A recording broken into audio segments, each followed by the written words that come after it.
Hi, this is One God Ministries, and today our topic will be God's protection, which is our video 115. Our text comes from Psalms 91, verse 9.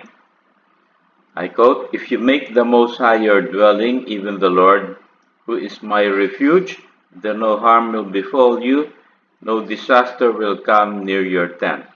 For he will command his angels concerning you, to guard you in all your ways. They will lift you up in their hands, so that you will not strike your foot against a stone.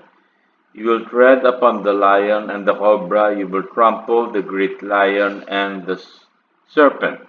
Notice that this is a conditional statement applying only not to every man, but on people who make the Most High, who seek the Lord, who make the Most High their dwelling, who make the Lord their refuge. Some people argue why God is not protecting people in general, mankind in general. Why is disaster occurring in the world, both natural and man-made? Meaning, natural such as earthquake, volcanic explosions, and then man-made such as wars, world wars, man against man. Okay, so the answer could be found in Romans 8, verse 19, wherein the Apostle Paul stated that man and the world are in a fallen state. I quote, "The creation waits in eager expectation for the sons of man to be revealed. For the creation was subjected to frustration not by its own choice, but by the will of the one who subjected it, in hope that the creation itself will be liberated from its bondage to decay and brought into glorious freedom of the children of God." We know that the whole world, the whole creation has been groaning as it is in the pains of childbirth, caught up to the present time. Unquote. So, what the apostle was explaining in here is that the whole world actually is in a fallen state ever since Adam and Eve ate the forbidden fruit. And as a consequence, God has punished them, and God even threatened them that on the day that they eat of the forbidden fruit, they will die.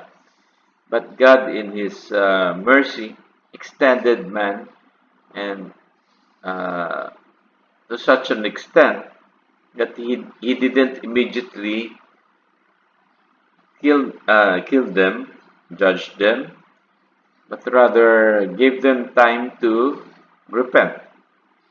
So as of now, the whole of creation is waiting for the children of God, sons of God, to be revealed. Those who will be redeemed from mankind, and then it will then be brought into its rightful state.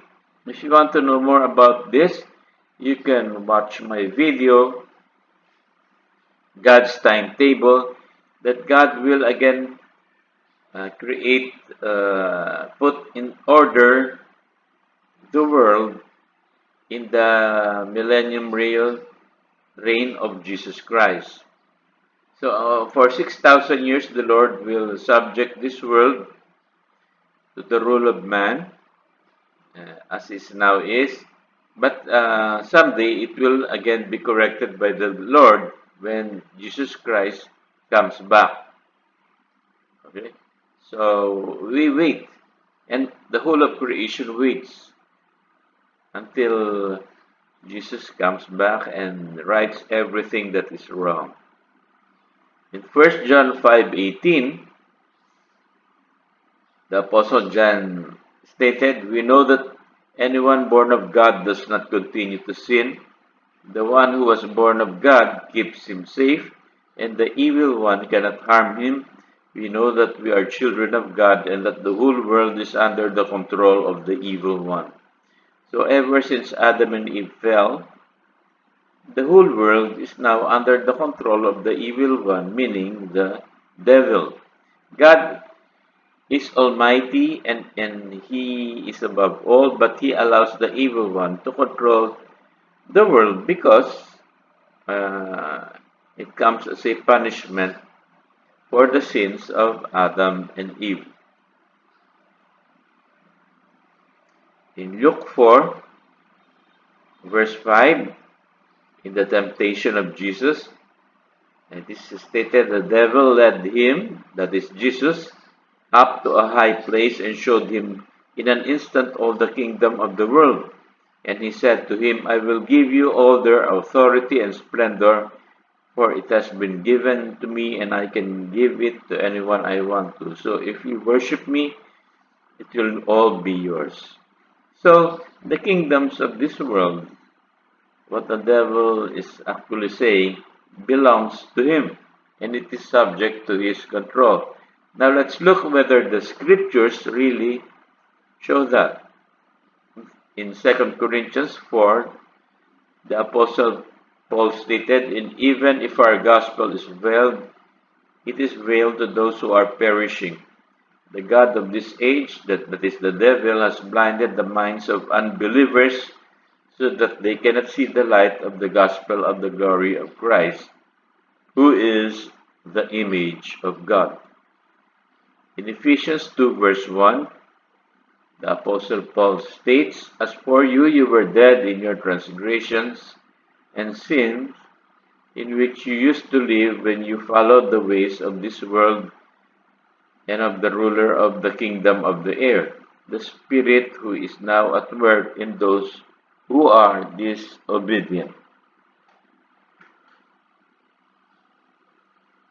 Okay, so let's go further. In John 12, verse 31, it is stated, Now is the time for judgment on this world. Now the prince of this world will be driven out. So the question is, could God have protected anyone he wants to protect? In Isaiah 54, verse 16, the prophet stated, See, it is I who created the blacksmith who fans the coals into flame and forges a weapon fit for its work. It is God who is speaking. And it is I who have created the destroyer to work havoc. No weapon forged against you will prevail, and you will refute every tongue that accuses you. So, in here, God is saying He is Almighty. Okay? In Psalms 127, it is stated, Unless the Lord builds the house, its builders labor in vain. Unless the Lord watches over the city, the watchmen stand guard in vain. In vain you rise early and stay up late, toiling for food to eat, for he grants sleep to those he loves. Unquote. So, it is actually in the hands of the Lord if he watches over the city or not. So, a city will fall if the Lord will not guard that city.